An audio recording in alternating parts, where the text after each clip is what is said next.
امشب شب 23 یکی از شب‌هایی است که امید هست شب قدر باشه. 83 سال و 6 ماه در یک شب عمر معنوی برای شما تولید میشه.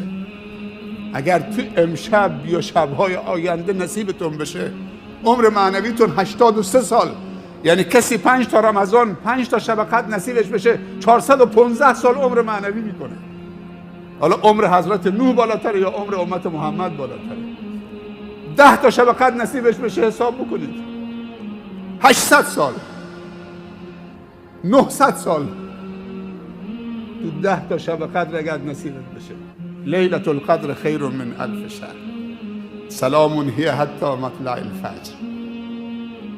درهای 7 آسمان شکافته میشه، موجودات نورانی از آسمان نورباران میشن به طرف زمین، زمین رو نورباران میکنن.